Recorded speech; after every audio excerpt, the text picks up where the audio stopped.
Itu tua-tua zaman akhir tambah Mas Nanaok. Buat yang di luar NTT, Mas Nanaok itu ke gejala-gejala mau mati masam sadar diri. Itu ini om-om yang tadi saya contohkan cicak, tapi ada level itu sudah toke, bahkan buaya, bahkan komodo jablay.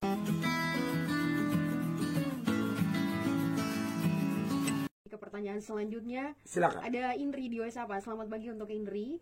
Bagaimana cara kita menghadapi laki-laki yang sudah menikah tapi dia masih perhatian dengan gadis muda?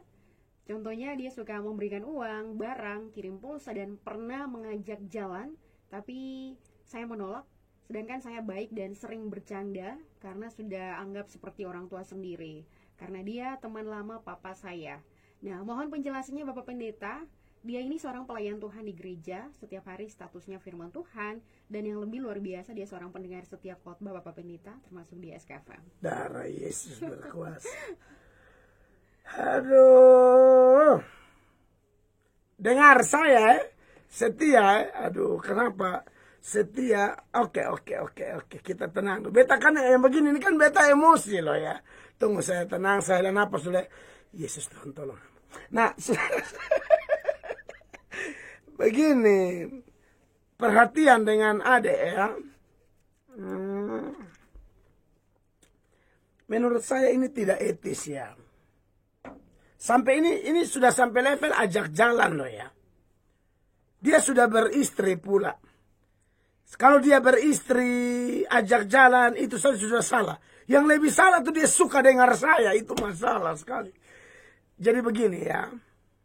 Buat Pak yang Anda kalau dengar saya, Anda masih dengar pagi ini, Bapak, Anda punya istri, apakah Anda memberi seperti uang, pulsa, apa itu, Anda lapor istri kah? Contohlah, si cewek, ini saya contoh, namanya Susi Sefas, katakanlah begitu, itu kayaknya mobil Oto lampu 2 ya, tidak apa-apa, Susi Sefas, apakah waktu kamu kirim pulsa kasih Susi Sefas, atau pesan Grab, makan McD, Big Mac, atau Kentucky, atau apa tuh, ada lapor istri kah? Mama, saya mau kirim kasih Susi Sefas pulsa. Saya lihat kebiasaan begini, biasanya ini kelakuan tanpa sepengetahuan istri. Dan menurut saya ini pintu gerbang perselingkuhan.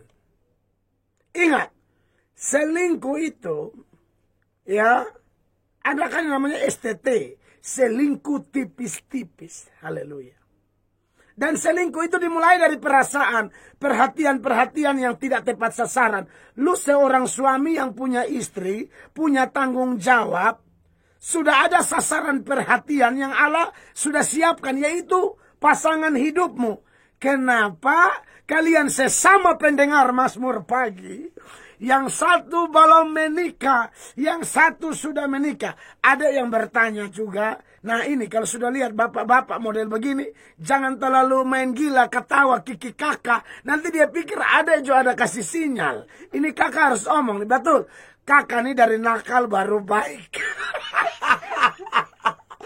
Beta ini juga baru sembuh, jadi maksudnya laki-laki itu begitu, kalau lihat ada 1-2 gadis yang orang Kupang bilang agak cakadidi melompat banting diri, kayak contoh kayak mau perhatian-perhatian, katong tuh berperan sebagai cicak dan dia nyamuk. Haleluya.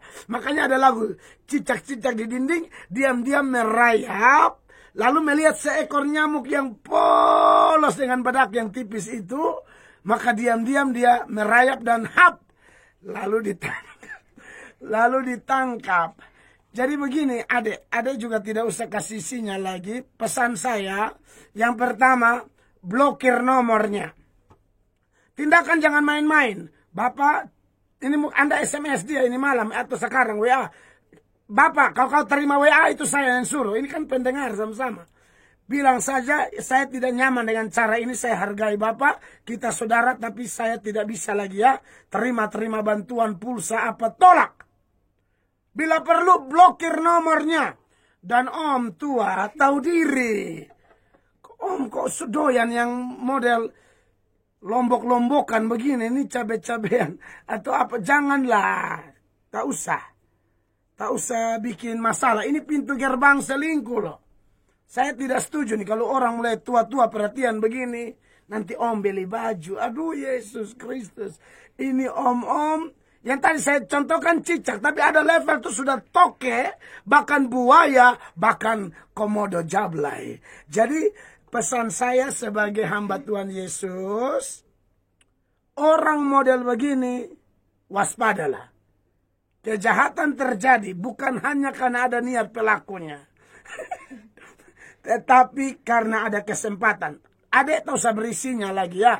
Mungkin Anda juga awalnya tidak merasa. Tapi sampai Anda bertanya ini. Berarti Anda sudah mulai rasa. Aduh kok tidak nyaman ya. Kok perhatiannya berlebihan. Yang paling mengagetkan adalah ajak jalan. Itu sudah jelas ajak yang tidak benar. Bilang kalau ini diajak jalan. Lalu Anda balas. Kok Bapak sudah tidak tahu jalan lagi. Kok ajak kita. Bapak jalan sendiri saja. Bila perlu berdoa biar Tuhan yang tuntun jalan Bapak. Begitu loh. Aduh, tua-tua zaman akhir ditambah Mas Nanaok. Buat yang di luar NTT, Mas Nanaok itu ke gejala-gejala mau mati masam sadar diri. Itu Mas Nanaok. Dia antara sudah mau mati tapi lupa lihat KTP, lihat kalender, akte keluarga. Sudah tidak lihat umur, mulai Mas Nanaok. Bikin diri kayak anak ABG, bikin kayak bujang, jomblo gitu loh. Nah itu dia nama Mas Nanaok. Nah itu dia. Ya ini kemudian YouTube dia pun tema Mas Nanaok. Haleluya. Orang mengerti syukur tidak ya sudahlah.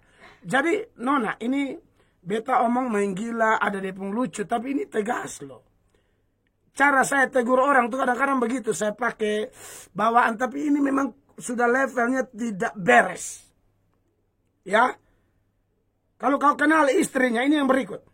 Waktu dia WA atau kirim pulsa, kau capture, kirim kembali ke ibunya, istrinya, bapak, mama, katakanlah om nama Tinus. Contoh ya, nama Tinus di rumah tak usah ini cuma contoh.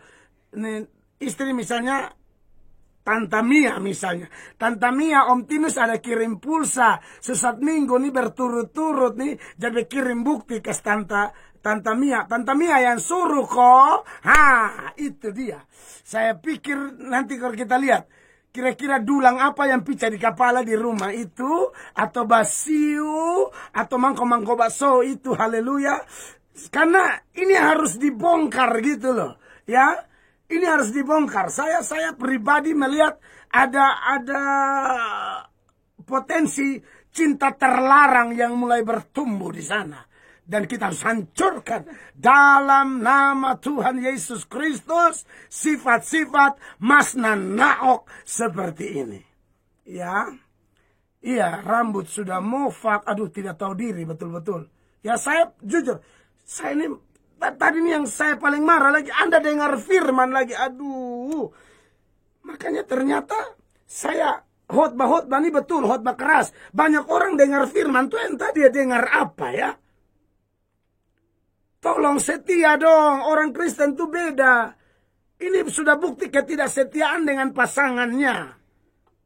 Kok bisa memberi kepada orang sampai perhatian begini rupa. Ayo.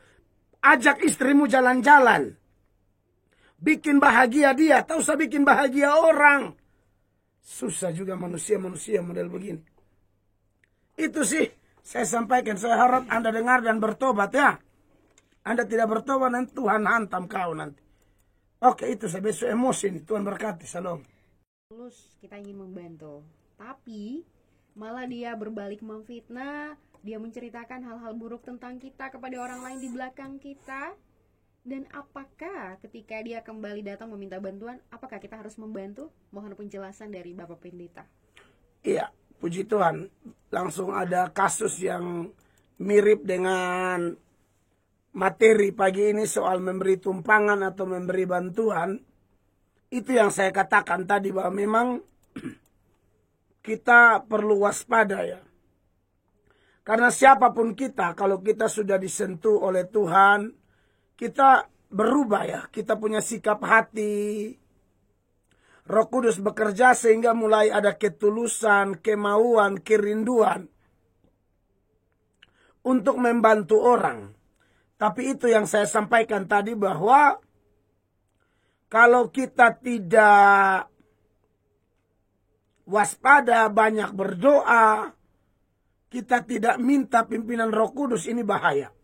Seperti yang terjadi dari pertanyaan ini, kisah nyata bahwa sudah bantu orang, tapi orang yang dibantu, bahasa pepatah bilang, balas air susu dengan air tuba. Atau mungkin kalau konteks sekarang, air aki ya.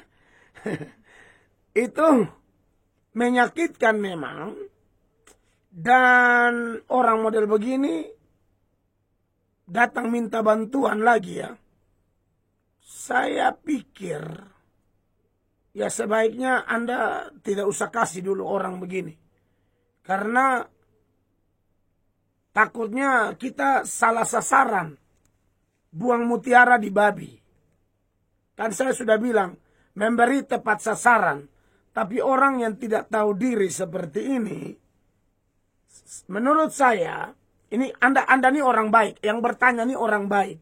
Jadi menurut saya Anda tidak usah kasih dulu. Saya lihat kelihatannya orang ini begitu jahat dan Anda begitu baik. Dan orang yang begitu jahat ini tahu Anda nih biar sudah dibuat begitu juga nanti Anda baik lagi gitu mungkin. Makanya kok bisa dia jelek-jelekin saudara di belakang-belakang tapi kok datang lagi begitu.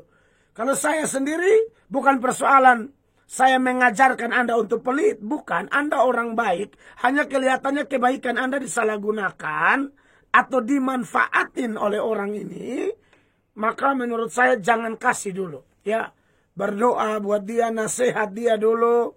Lalu setelah nasihat, menurut saya ikuti perkembangannya dulu. Karena, bahaya sekali. Saya juga seringkali melakukan hal ini ya. Saya beri kesempatan orang. Saya coba bantu, tidak berubah.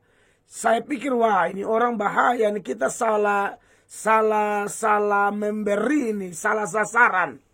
Maka saya pribadi mengalihkan pemberian itu kepada orang yang lebih tepat. Orang yang lebih mengasihi Tuhan, tulus. Ya, ada orang yang munafik sekali. Kalau kita ada dia kelihatan sibuk. Kalau tidak ada tuh tidak bikin apa-apa, malas. Saya langsung begini nih bergumul berat sampai akhirnya saya bilang orang begini tidak bisa nih. Salah sasaran kita nih. Orang tidak punya hati. Tulus, tidak punya ketulusan. Jadi menurut saya banyak berdoa, ikuti perkembangannya dulu. Kalau tidak berubah, tidak usah. Sama sekali jangan kasih dia lagi ya. Itu sih dari saya. Tuhan berkati.